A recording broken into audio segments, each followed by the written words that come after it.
All right, welcome to a new series where I let AI program my training program for my sub-3 marathon coming up in February. This is episode 1, and what I want to do on this episode is create a baseline with AI, figure out what I need to do to accomplish a sub-3 marathon, and then build from that. All I'm going to do is give it questions and figure out a baseline for myself to really get a start on the sub-3 marathon prep. So here we go.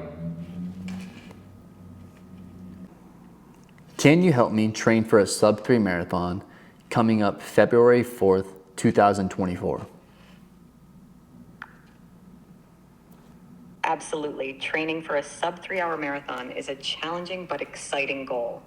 With the race being about 3 months away, you've got time to build up your endurance, speed, and race strategy. First off, how's your current running base? Are you already running regularly? And what's your current weekly mileage? Also, do you have any recent race times that could help gauge your current fitness level? Yes, I have a lot of data. So number 1, my VO2 max is 56. My current marathon prediction time is 3 hours and 28 minutes. I recently just completed Ironman California in 11 hours and 48 minutes. And my weekly mileage is between 30 and 40 miles right now. Great. It sounds like you have a solid foundation to work from, and completing an Ironman is impressive. It shows you've got endurance and a strong mental game. To target a sub-3 hour marathon, you'll need to increase your weekly mileage safely and incorporate specific workouts. These will include long runs, tempo runs, intervals, and perhaps some hill work, all designed to improve your speed and endurance. Increasing your long runs gradually is key. Aim for 1 long run per week that gets up to about 20 to 22 miles at least a couple of times before tapering for the race. For your tempo runs, try to run at a pace that's comfortably hard, where you can only speak in short phrases. These should be around 6 to 10 miles in length. Interval training once a week can also help improve your speed and VO2 max. You could do sessions like 800-meter repeats at a pace faster than your target marathon pace, with equal rest time in between. Lastly, don't forget about recovery. It's just as important as the workouts. Make sure you have easy days and rest days scheduled into your plan. Do you have a specific training plan you're following, or are you looking for suggestions there as well? I'm definitely looking for your guidance to create a training program for me. So I have a goal of starting on Monday, which would be 13 weeks out. Now, I have a bigger goal next year of completing a 10-hour Ironman next November 2024. So I want your help creating a program for me that is focused on the sub-3 marathon, but also I want to stay in shape for Ironman. So I want workouts that have swimming and cycling, but still make the main focus marathon training. All right, with your dual goals in mind, we'll create a training program that prioritizes marathon preparation while maintaining your swim and bike fitness. Here's a balanced approach to your weekly structure. Monday, rest or active recovery. After a long run day, taking a rest or engaging in light swimming can help recovery. Tuesday, interval run. Focus on speed work with intervals, such as 800 meters repeats or shorter sprints. Swim. A moderate swim session focusing on technique can also serve as a good recovery from the run. Wednesday, tempo run. A sustained effort run at a challenging but manageable pace. Bike. An easy to moderate cycling session focusing on maintaining bike fitness without adding too much leg fatigue. Thursday, easy run. Keep it short and easy to recover. Strength training, core work and lower body strength, which benefits both running and cycling. Friday, this is where you can get a substantial ride in, working on endurance that will benefit your Ironman training. Swim, include drills and some speed work in the pool. Saturday, long run. Build up to 20 to 22 miles, sometimes including miles at marathon pace. Easy swim or rest. Depending on how your body feels, you might swim or take complete rest. Sunday, recovery bike. A relaxed ride, focusing on spinning out the legs and recovery. Easy run or rest. Listen to your body. If you're feeling up to it, an easy run can keep the legs moving. Otherwise, take a rest. Throughout these weeks, the key is to gradually increase your running mileage, peaking at around 55 to 60 miles per week before tapering for the marathon. For the bike and swim, aim to maintain your fitness with consistent moderate sessions without overloading your body. It's essential to listen to your body, ensuring you're not overtraining and to adapt your training as needed. Nutrition, sleep, and hydration are just as crucial as the workouts themselves, especially when training for endurance events like a marathon and Ironman. Would you like more details on any part of this outline? Yes, I'm gonna need eventually to have very specific workouts with goal paces, with the amount of yards, with the amount of miles, but as of right now, that's not too important. What I want to know is, do I need to have a baseline test? Because obviously I can't run a sub-3 marathon right now. Do we need a test, and how often do we need a test to get a baseline of where we're at, and are we progressing in the right direction? Absolutely. Baseline tests are essential. They'll help track your progress and adjust your training as needed. Since your main focus is the marathon, here are a few tests you could do. For running, time trial.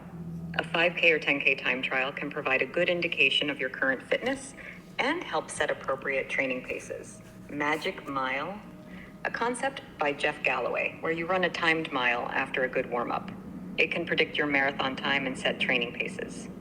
Doing 10 repetitions of 800 meters with equal time rest can predict your marathon time. You can perform these tests every 4 to 6 weeks to track improvements. For cycling and swimming, Functional Threshold Power, FTP test for cycling. A 20-minute all-out effort to determine your threshold power, which is the big...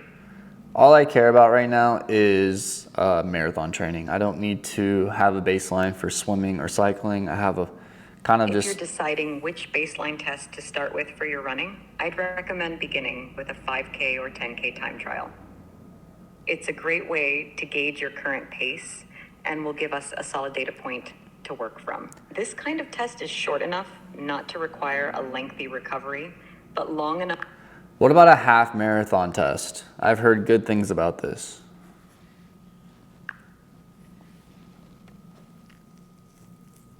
A half marathon can indeed be an excellent test for marathon readiness. It's long enough to assess your endurance and pace without requiring as much recovery time as a full marathon. Running a half marathon time trial or a race can give us a strong indication of what you could potentially run in a full marathon, provided the right conditions and tapering. Given that your goal marathon is 13 weeks away, scheduling a half marathon test around week 6 or 7 would be ideal. This places it in the middle of your training, allowing you to recover from the initial training load and leaving enough time to adjust your training based on the results. It also coincides with the period when you should be hitting a peak in mileage and fitness before beginning to taper. Doing a half marathon test will help refine your marathon pace strategy and give you the experience of racing at a sustained effort. Plus, it can be a big boost to your confidence.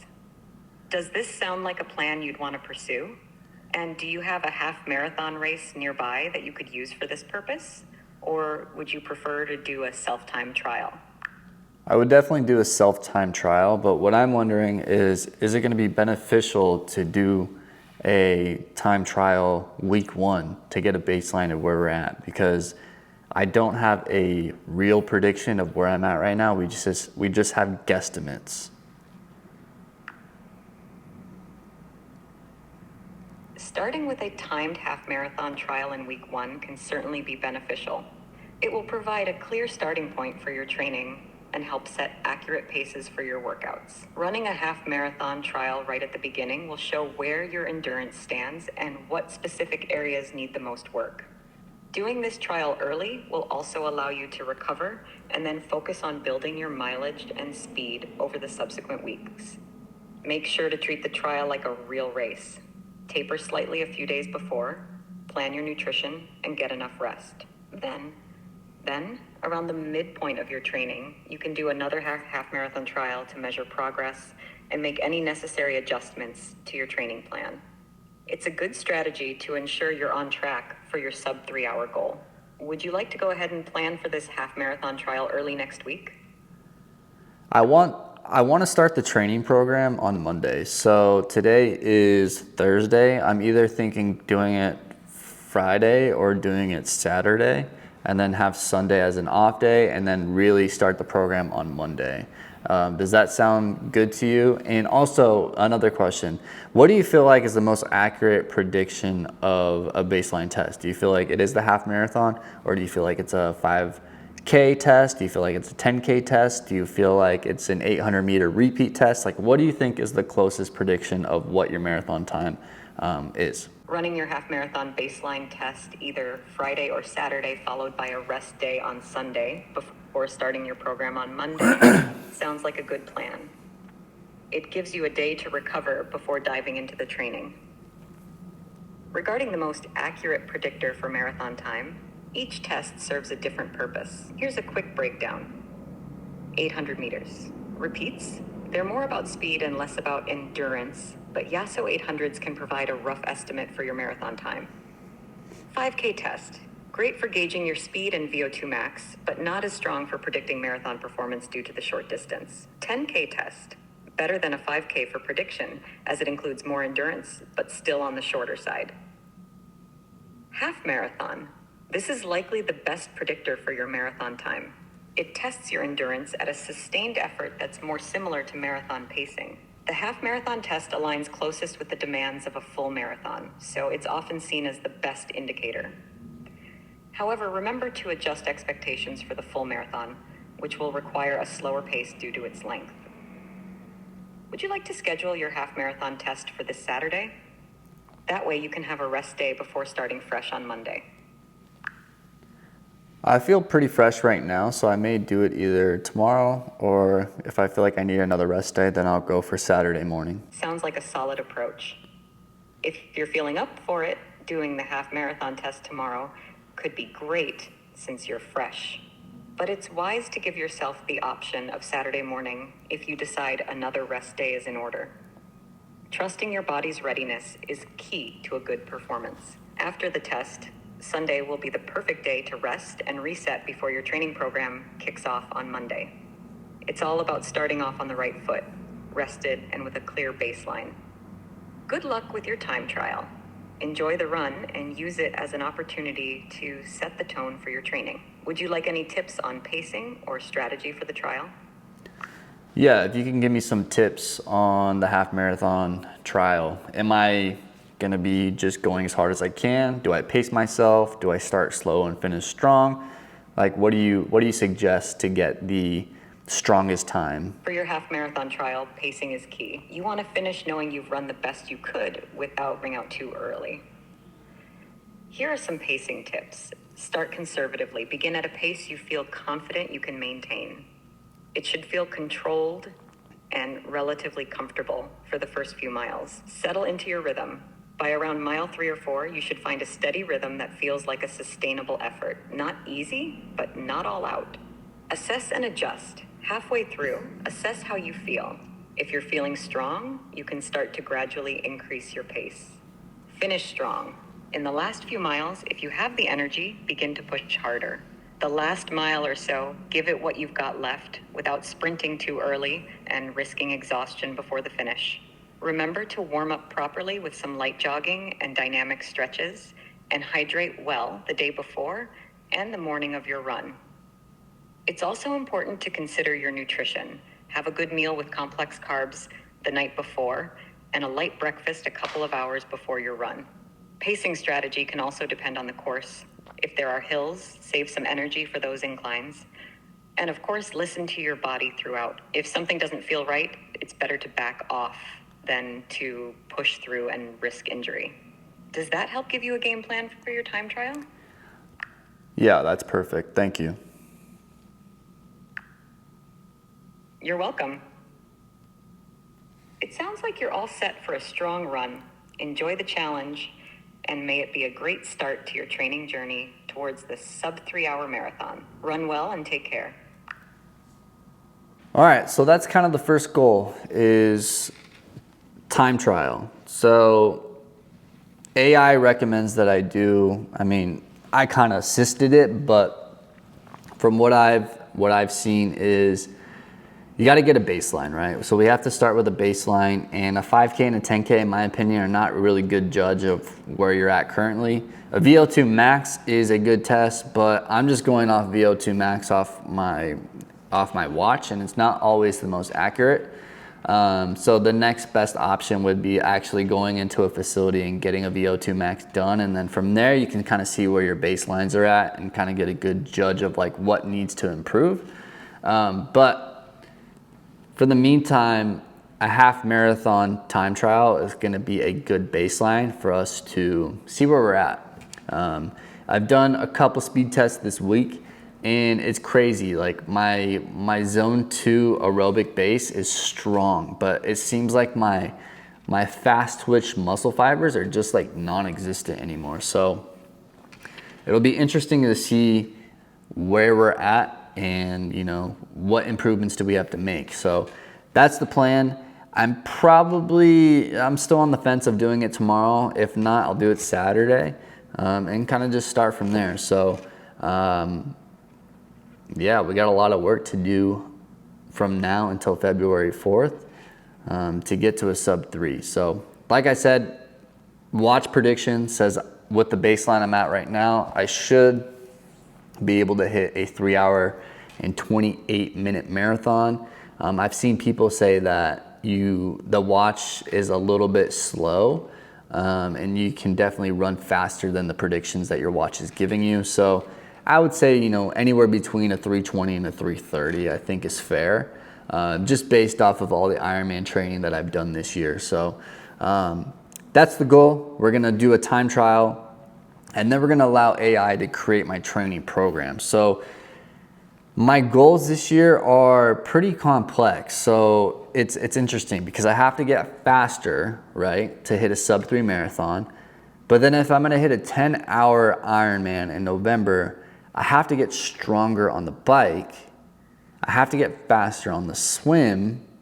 So I'm having just like these complex goals kind of meshing into one. So yeah, training for a sub 3 is gonna help me next year in November to hit a 10-hour Ironman, but I still have to stay in Ironman shape even when I'm marathon prepping, because you don't want to fall behind on all the progress that I've made on the swim. You don't want to fall behind on the progress that I've made on the bike. So within marathon prep, there's also going to be off-season Ironman training integrated into that. Also, I need to start lifting again. It's not going to be crazy lifting or anything like that, heavy weight or anything like that, but I definitely need to get these fast twitch muscle fibers moving again. So I'm also going to be asking AI to create me a training program that is aligned with those goals, right? So on the next episode, I'll talk about how I need it to create me a training program where I need to get stronger on the bike, I need to get faster on the run, I need to get faster on the swim, I need to get stronger on the swim, because a lot of getting stronger on the swim is actually pulling underneath the water. So I need to be able to generate more power underneath the water, which is going to be a lot of strength work, right? How do I get stronger here to in turn have a faster Ironman swim? So I think this is a really cool segment that I'm kind of starting right now, because AI is getting crazy good, and I'm really curious to see if I feed it the right questions, can it generate me a elite training program that is like ultra specific to me. Like I will give it as much data as possible, and in return, I think it's gonna give me a crazy program that's super tailored to me and my specific goals. So a sub 3 marathon, a 10-hour Ironman, and what needs to be taken place to be able to achieve those two big goals. So that is episode 1. Stay tuned. I'm gonna hit the time trial half marathon coming up. I'll share the results, and then we're on to episode 2 where we're kind of starting to build the program. So thank you guys for tuning in. Still don't have a name for this segment, but for right now, we'll just call it Training for a Sub 3 Marathon using Chatgpt. Peace.